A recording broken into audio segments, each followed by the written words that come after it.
The FISA court-approved spying on Carter Page was a legal smokescreen. Sure, his name was on the search warrant, but the Obama administration's real target was Donald Trump and his inner circle. Now you might ask, how does going after Page allow the FBI to spy on Team Trump? Through what's called the two-hop rule, and that's the focus of this report. The FBI invaded Carter Page's life. It did so with a FISA warrant. That warrant aimed the government's most powerful surveillance weapons at him. Once you get that type of surveillance on a FISA warrant, you get everything. You get phone calls, you get wiretaps, you get phone call records, you get email records, you get text messages, but you also get access to all the other people that he or she is communicating with.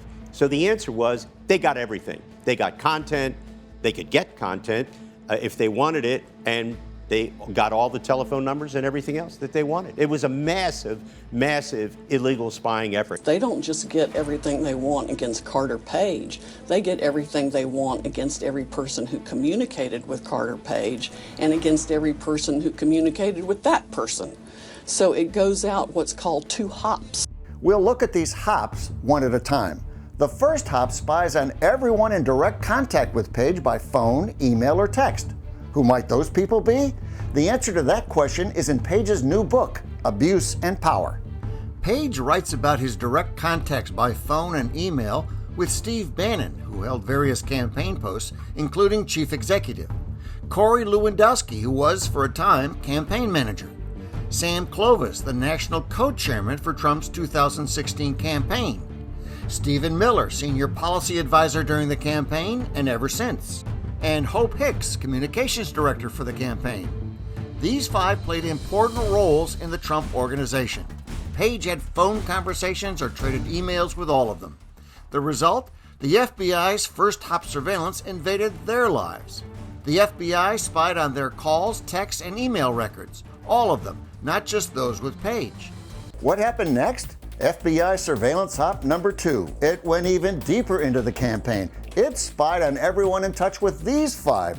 That figures to be every key Trump advisor. So the second hop no doubt spied upon campaign manager Kellyanne Conway, National Security Advisor General Michael Flynn, Vice Presidential candidate Mike Pence, major Trump ally Senator Jeff Sessions, plus the candidate's son, Donald Trump Jr., the candidate's daughter, Ivanka, the candidate's son-in-law, Jared Kushner, future First Lady Melania Trump, and of course, Donald Trump himself. He and all of the rest of these close advisors and confidants were spied upon by the government. The FBI's second hop surveillance invaded their lives, monitoring calls, text, and email records. It was a massive, massive illegal spying effort. 2 hops from Page put the whole Trump campaign under surveillance. They used the Carter Page FISA to get his access to all the other people that he was communicating with. In essence, they were spying on hundreds of people, not just Carter Page. Page left the campaign before the first FISA was issued in late October 2016, but the FBI spying authority was retroactive. The main reason they were going for the FISA warrant initially was to go back historically and seize all his emails and texts and all that stuff from back months and even years. So they were covering the period that he was in the campaign, and that's exactly the reason they went for the FISA, to get that stuff. After months of surveillance, the FBI found nothing on Page. Still, the Bureau kept up the spying. However, 2 FBI supervisory special agents wondered why. They believed continued spying on Page was a waste of time.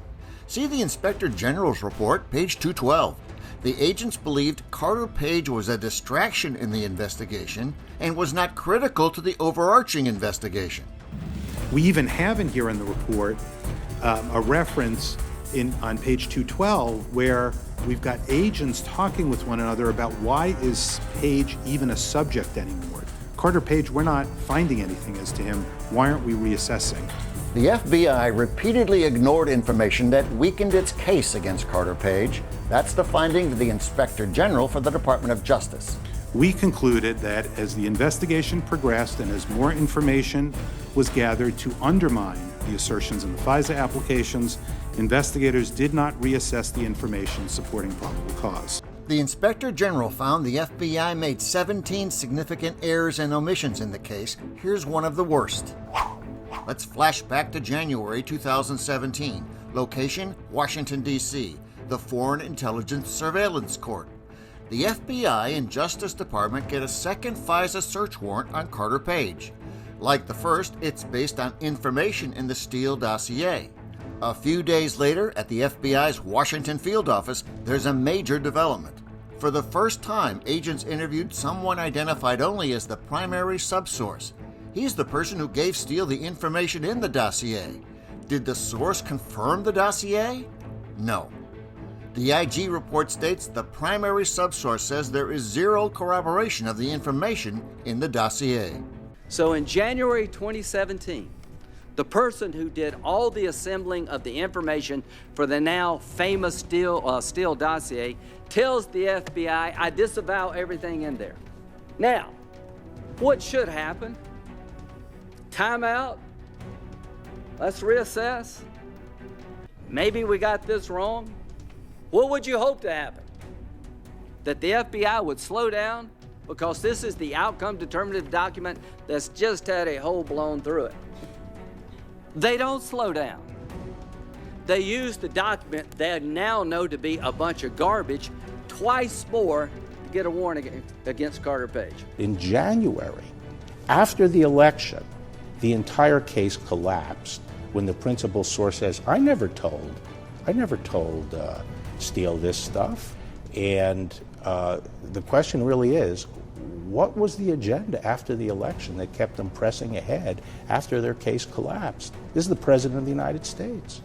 That's precisely why the FBI didn't close the case. Spying on Page allowed the FBI to continue spying on Team Trump. The FBI's investigation was dishonest and illegal from the get-go. The FISA warrants were fraudulently obtained. In fact, when the FISA court found out it had been deceived by the FBI, it banned every single FBI employee who had anything to do with the Carter Page FISAs from working on future FISA cases. Of course, that is no consolation to the hundreds of people from Carter Page to Team Trump who were illegally spied upon by the FBI. This is John Spiropoulos reporting.